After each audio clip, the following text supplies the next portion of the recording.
On the 10th of May 2026, Marcus Rashford stood over a free kick against Real Madrid.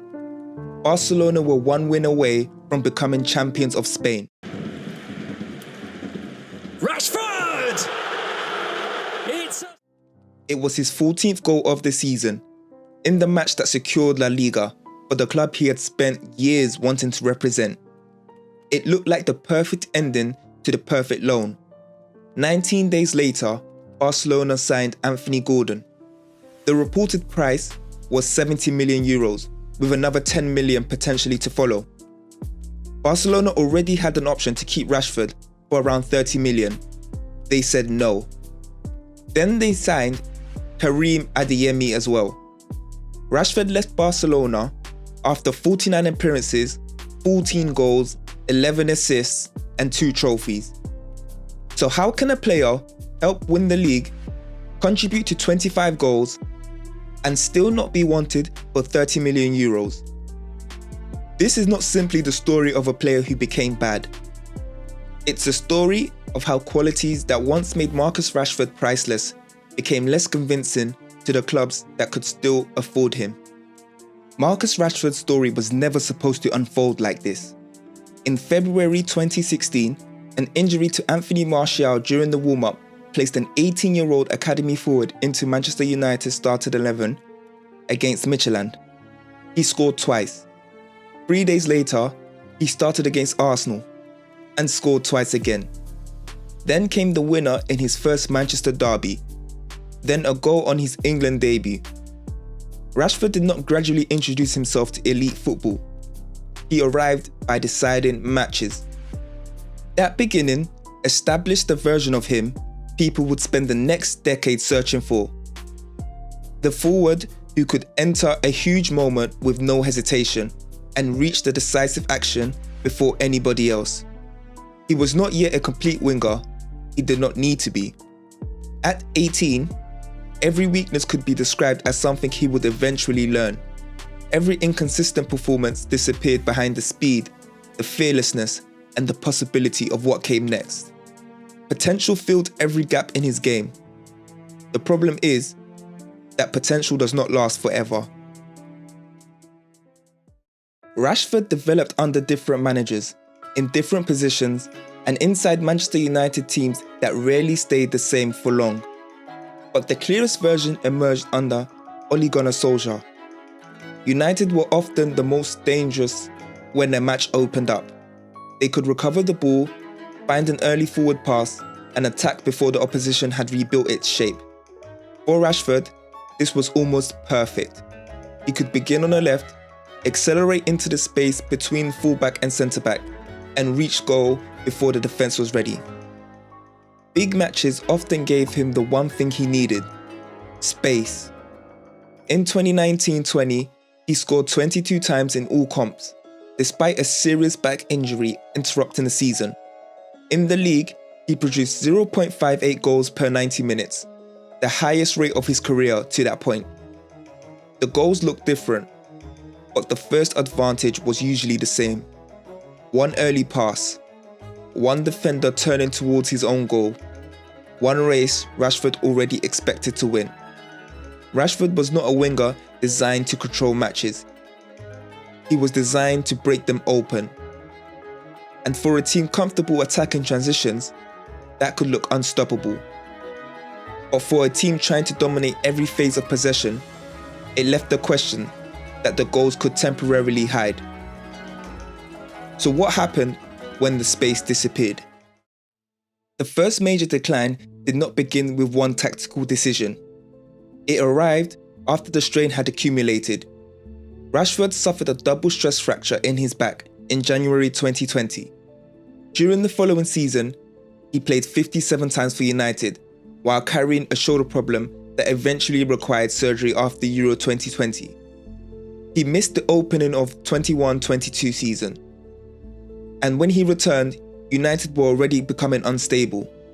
Solskjaer was dismissed in November. The structure that had made Rashford's movements feel automatic disappeared with him. The numbers fell in more than one area. His league shots dropped from 2.43 to 1.61 per 90. His successful dribbles also dropped from 2.52 to 1.61. This was not just the same player missing more chances, he was reaching fewer dangerous actions in the first place. Rashford finished the season with 5 goals in all competitions. He lost his place for England, and for the first time, his future at United was seriously questioned.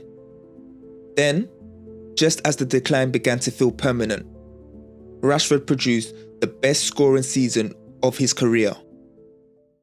Erik ten Hag moved Rashford closer to goal. He attacked the penalty area more often, spent less time creating from the touchline, and became the final runner in moves rather than the player expected to construct all of them. After the 2022 World Cup, almost everything went in. Rashford finished the 22-23 season with 30 goals and 11 assists in 56 appearances. He scored in the League Cup final and won both of Manchester United's Player of the Year awards. This was not a fake season created by only impossible finishing. In the league, Rashford averaged 0.53 goals from 0.48 expected goals per 90. The chance quality had returned with the output, but the comeback did not remove the old question. It made it easier to ignore. The following season, his scoring rate fell off from 0.53 goals to 0.28 goals per 90. And this seems to be the trend with Rashford's career. This is not the profile of a player who simply forgot how to score. It's the profile of a player whose level changes dramatically with the conditions around him. When the role gives Rashford a direct route to goal, he can still look elite. When the match demands influence in every phase, his impact becomes harder to guarantee. United gave him a new contract until 2028 after the 30-goal season. 18 months later, Ruben Amorim left him out of the Manchester derby and explained that the selection included training, performance, and engagement with teammates. Rashford said he was ready for a new challenge. The public argument became about attitude. United no longer knew which version they were going to receive. After a loan at Villa, Barcelona offered one final test. Rashford's first Champions League appearance for Barcelona took him back to England. Against Newcastle, he scored twice. The setting had changed, the decisive action had not.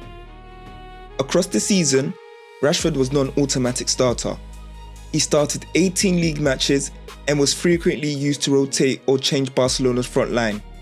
But his production was real. In 1,761 league minutes, he scored 8 goals and provided 7 assists. 0.77 direct goal contributions per 90. He also created 2.35 chances, completed 84.7% of his passes, and recorded almost 7 touches in the opposition penalty area per 90. This was not a statistical ghost living off 2 spectacular matches. Barcelona gave Rashford good attacking situations and he used them. Rashford ranked in the 93rd percentile for expected goals, the 87th for chances created, and the 96th for touches in the opposition box.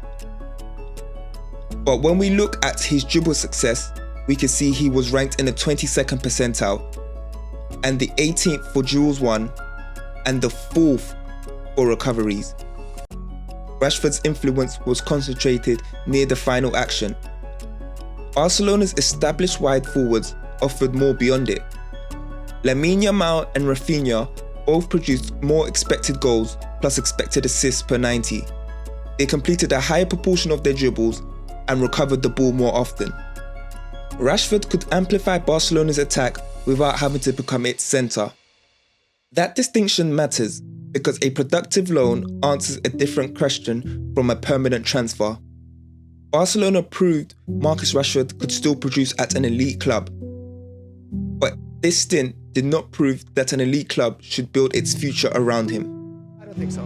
Not for 30 million. Maybe for 10, 15, but definitely not for 30. Yeah, definitely, yeah.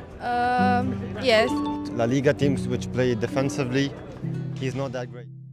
Marcus Rashford is now back at Manchester United. He is not unwanted, but admiration is different from commitment. So what happened to Marcus Rashford?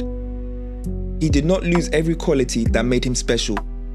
He can still run beyond the defence, create, and still decide a match large enough to win Barcelona the league.